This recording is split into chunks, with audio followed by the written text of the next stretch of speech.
Now, do you have health insurance? Because we don't have any of that kind of insurance here. This is all on you, dude. You're gonna have to come over here and man up. If you break something, you're just gonna have to either pay for it yourself or suffer. Dun, dun, dun, dun, dun, dun.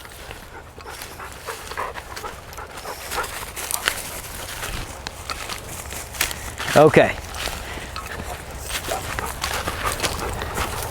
All right, so we're at the wood pile, and this is where the contest begins. Now, we've got 2 or 3 wood piles around here, so if it comes to a tiebreaker kind of thing, then we'll just keep going until one of us wins. But I'm fixing to climb up that wood pile, and I'm gonna try to call Bodie, and we'll see if I can get Bodie up there. And then Evans is either gonna concede defeat, or he's gonna climb up there and see if he can call his dog up there. One of us will be right. Dun, dun, dun, dun, dun, dun. Now, picking your line, this is just like rock climbing, right?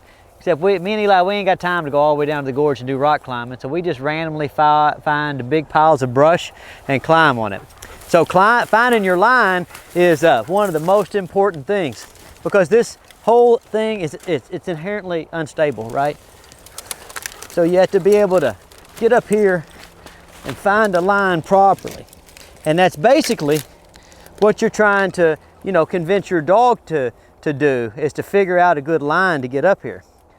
So there's Bodie down there, and he's trying to pick him a line. Now we'll see if he can get up there. I might have to give him a little extra attention. Probably not too much. Dang. Oh, come on, you can do it. You can do it, come on. Very nice. Hey, I think we're taking an early lead, Eli. What do you think? I think so too. Look at Penny down there. Hey, she's just looking up there going, man, I wish I was a lab. All right, Evans, you gonna try this? All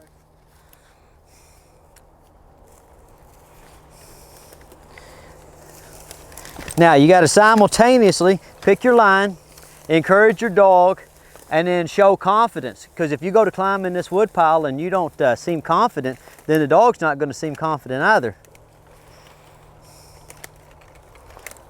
Now, see right here, you need to go ahead and give her some attention right there. Tell her, hey, good job.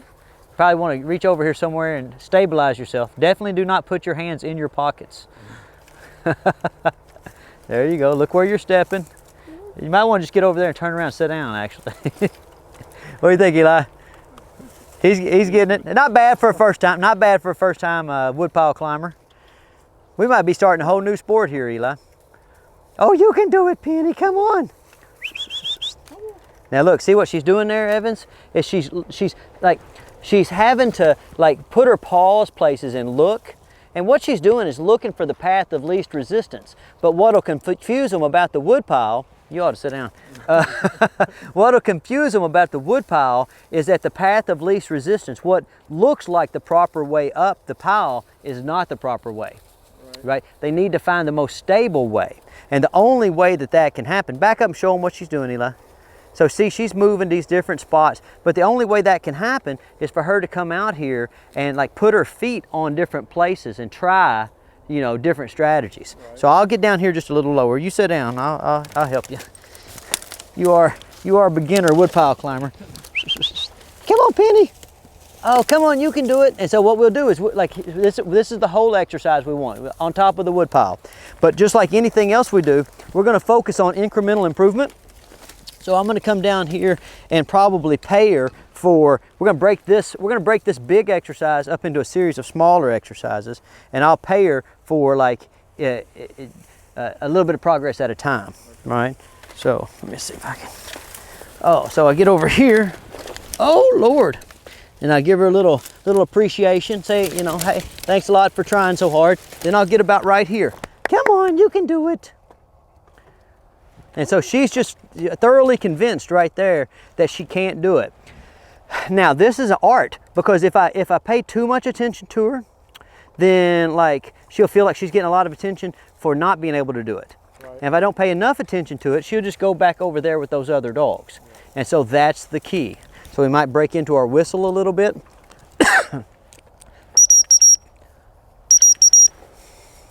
And, and since we've spent so much time conditioning her to the whistle, we have a decent chance of that whistle putting her putting a little extra pep in her step, you know. Right. Come on, Penny, you can do it. Come on. Now see, so she tried like this line, and now she's coming over there and she's thinking about trying that line, but this might be a little bit too much to ask at first. So I'll just go ahead and kind of slide down here a little ways. Oh, come on, you can do it. And say, come on, like, get up here. Very nice. Now, see where she's trying to put her paws, trying to find a stable platform. Very nice. Now, we've made some progress here, okay? Now, we're just gonna try to get a little bit more progress, go up to the next stable spot. Listen, nerd, we know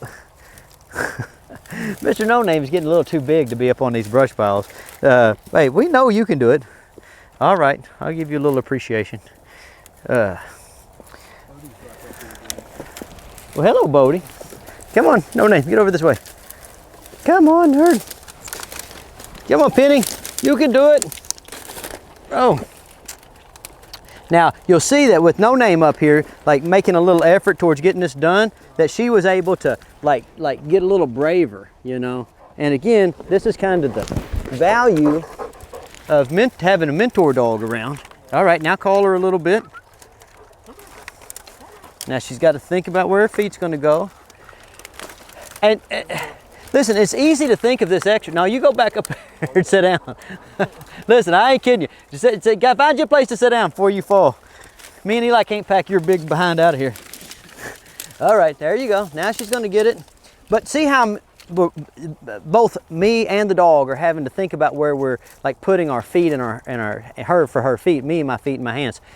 Now, there's a lot of stuff going on in our brains right now. Right. Does that make sense? So this is the kind of socialization that people just have a tendency to completely gloss over. You might even come to a farm a lot, but you're missing opportunities to develop that mind and body synergy, you know? Oh, so we'll move up here a little ways. Now, is this dangerous? Yeah, of course it's dangerous, you know? But everything in life that's fun is dangerous, ain't it, Eli? Oh, yeah.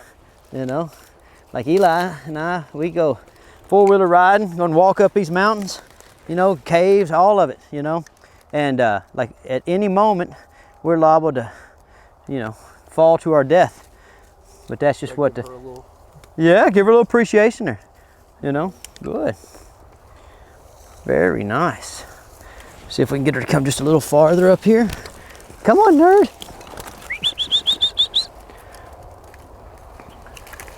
And look, see what she's doing? She's reaching over here with her paw on this side, trying to find her a spot, and she's smelling. Good. Now I'm just gonna break this down into like little bitty pieces. Come on, you can do it. Good. Very nice. Oh, very nice. We'll try to get her all the way up here on this flat spot so we can get her turned around. Come on, come on. Oh, uh-oh. Looky there. Very nice. Oh, perfect. Perfect. Perfect. And here comes Bodie.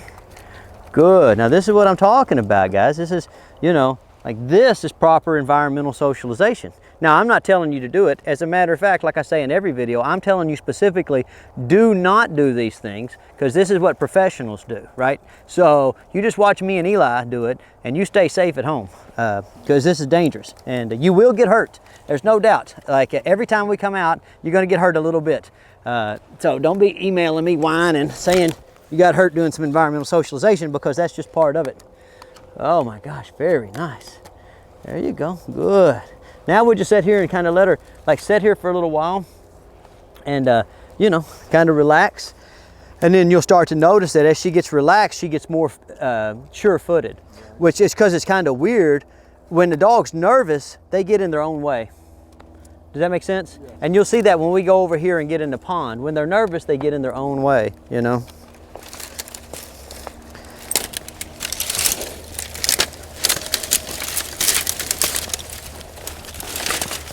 There you go.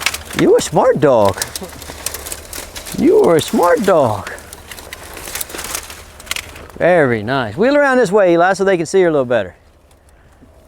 Now, getting up here is one thing. Right. And getting down it's entirely different, because on the way up they're having to pull, and then on the way down they're having to push, you know. And so like we like to come up here, let them spend a little time just walking around, and they're kind of going up and down and sideways and turning, and then as they get their feet under them, then when we go down it's a lot easier. If you just come right up and then go right back down, like a lot of times, like on the way down they'll stumble and fall. But if you kind of come up here and you give them plenty of acclimation time, then on the way down it's a lot easier. Now look at this dog. You see this dog? He's just up here. He wants to taste everything and chew everything. Good. Come on, Penny. You can do it. Now see, she's got herself up here in a position where she got up, but she's not sure about getting down. So I'm just going to come over here, try to give her something to think about. Oh, there you go. Good. And you see that little misstep that she took there. But that's okay, because I've got her situated in a place where a misstep, and it's not like when we're down at the gorge and they can fall off a whole, you know, side of a mountain, right? A little misstep here, not a big deal. Let me see, where should we go down, Eli? We'll go back down over here. Oh, come on, nerds.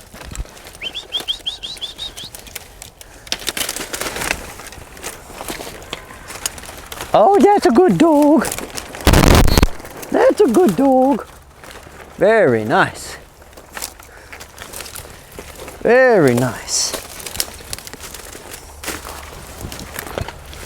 Oh, now you be careful. You go down like you're a big boy.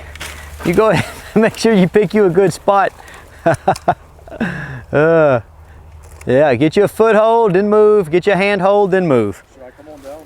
Yeah, I would go on. I'd go off to your right there a little bit. You should have a good foothold on a tree that's down there. Don't try to balance on that dog. She's not very good. I would reach down with your left hand and grab hold of something. There you go. Uh-oh. He thought about jumping right there, Eli. We're about to have one of those viral videos on YouTube. Guy breaks his leg. Okay, now, so like right here where you came down, and she's sitting there looking at you, big mistake people make is they'll get here and they'll be like, come on, come on, come on, come on. That's like a cat in a tree. People will be trying to get out. So what we're gonna do is we're just gonna turn around and or maybe go over that way. We're just gonna walk off and let her figure out on her own how to get down. Now you just stay on the dog, Eli. Evans and I will walk off. And see, now, us creating distance gives her the extra incentive she needs to pick her line down.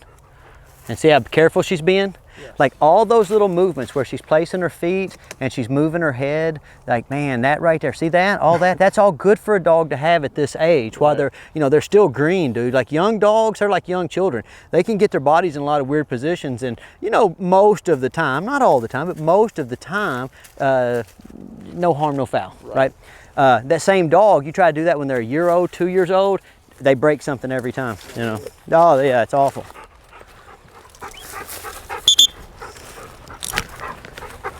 All right, so look, she found us. Hey, I appreciate that. Good dog. Now, you'll see I gave her a little incentive.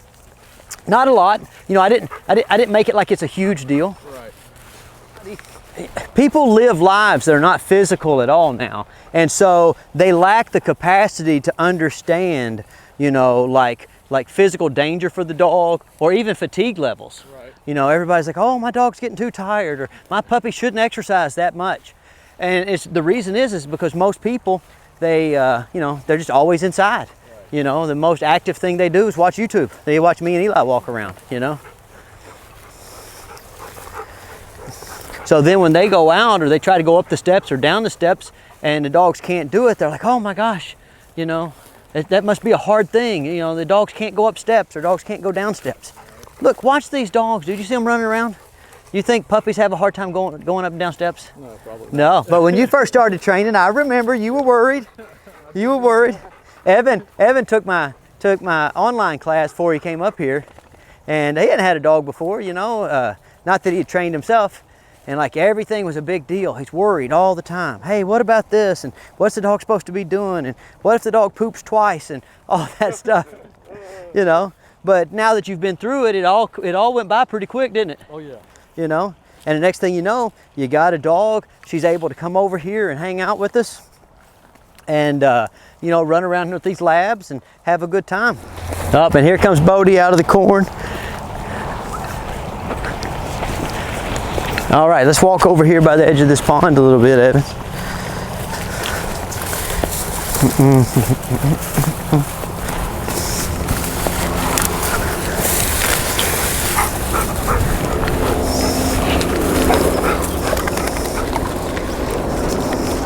Now in those videos, you notice how I'm always, you know, reaching down and picking up the mud and stuff, but you can feel it on your shoes. Feel out right there as now, doesn't that change your whole perception of walking? Right. Like we were walking over here, it's all hard up through here because the pond's down low, and then right as we got to where it started getting muddy, I watched you kind of flex your feet a little bit.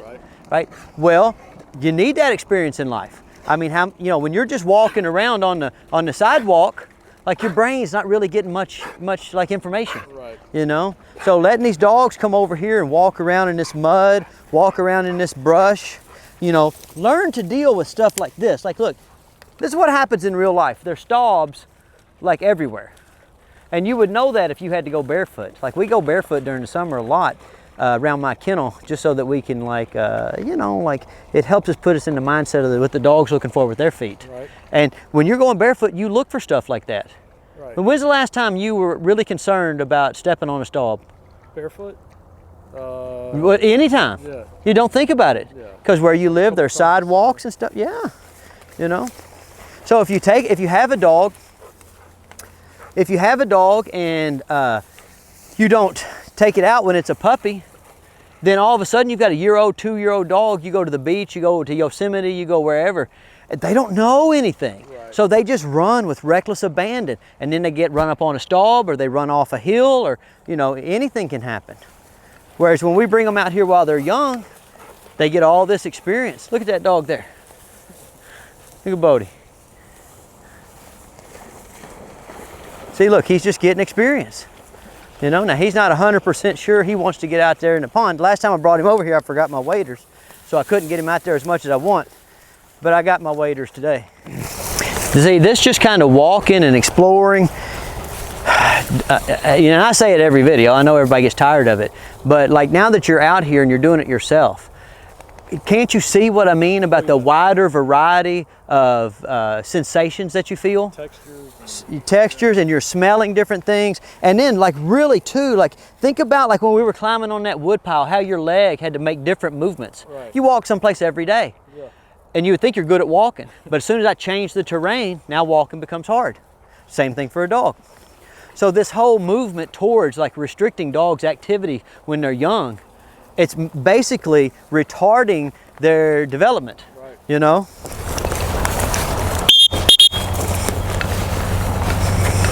Now the fella's getting on the tractor, so we're gonna call the dogs back over this way for a minute, let him get the tractor started and moved.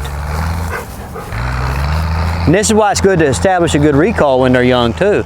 Like if you don't bring them out here when they're young and let them get around those kind of noises, see that tractor, you can hear it from here moving off. These dogs all run over there and chase that tractor. Right. And the guy on the tractor, he's working, he's not paying attention, you know? Like you can hear 'em. Yeah, and same thing now in Nashville, you ain't gonna run into a bunch of tractors, but like you see a bunch of mowers. Yeah. You know, who wants their dog to get mowed up? Right. You know what I mean? Yeah. Like it's a pretty serious thing. So we just called them back over here, they all came, and now those guys are getting back on the path up the hill, and so now we can start walking again. Now you'll notice when I called the dog, I went straight to my big whistle. Right. I didn't fool around with my little whistle. I went straight to my, hey, I'm real serious. You got to get back over here right now whistle.